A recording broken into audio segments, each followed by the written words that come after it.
Hi and good morning. My name is Caleb Finch, one of the operations section chiefs. This is August 30th and I'll be giving you your operational update. Before we go around the fire perimeter and talk about the divisions, let's talk about some of the fire activity that occurred here below Chesapeake Saddle and Grouse Mountain. So yesterday mid-morning, we had fire activity here in the bottom of this canyon move up the slope throughout the day, cross our burnout that we were conducting the night before, and slop over the dozer line here along this control feature. What was the end result was a couple spots that were about 1.5 acres in size on the backside of this ridgeline. Due to the really extreme difficult terrain, the steepness of the topography, resources weren't able to get in there and pick those up. Currently, they continue just to smolder around. They're not moving actively at this time, and we're keeping good eyes on them.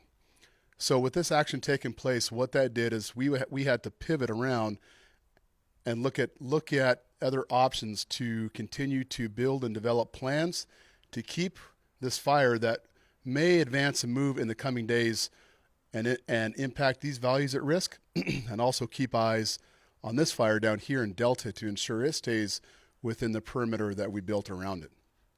So with that being said, let's continue with today's operational shift. In Division Alpha, resources are going to focus on this hand line that they're going to construct from the lake shore up to drop point 26 and tie into this coal black. The reason being is if we have to come out here and create a backfiring operation, we have a really nice defensible control line where black gets as close as it can to the lake. And if we have to conduct that mission, we have a good control line. Down here in the Chelan Structure Group, resources are focused on the south side of First Creek. They continue to work on their structural protection plan, their preparations, they're inserting various tanks and pumps and hose and things like that. As we come back up to Division Delta, those folks are focused on possible firing operations along the 8410 road here just south of drop point 25. Their focus for that is to bring fire along the control line, Helispot 28, drop point 28, and get ahead of some of this active fire that's down in here along the perimeter. It's not extremely active at this time, but it has picked up in some activity over the last several days. Moving over to Division Gulf, it's unstaffed with resources, though the overhead that we have in place will continue to monitor and observe fire behavior from Stormy Mountain as it wants to move around across the landscape.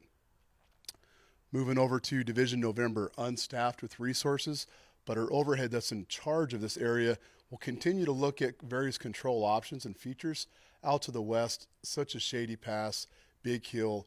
And since this fire has slopped over this control feature, we've got to look at other options that we can come out, build control lines, and tie back into the lake.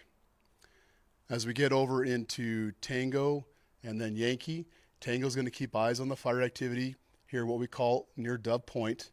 They'll continue to fire if needed along this road system to stay ahead of this.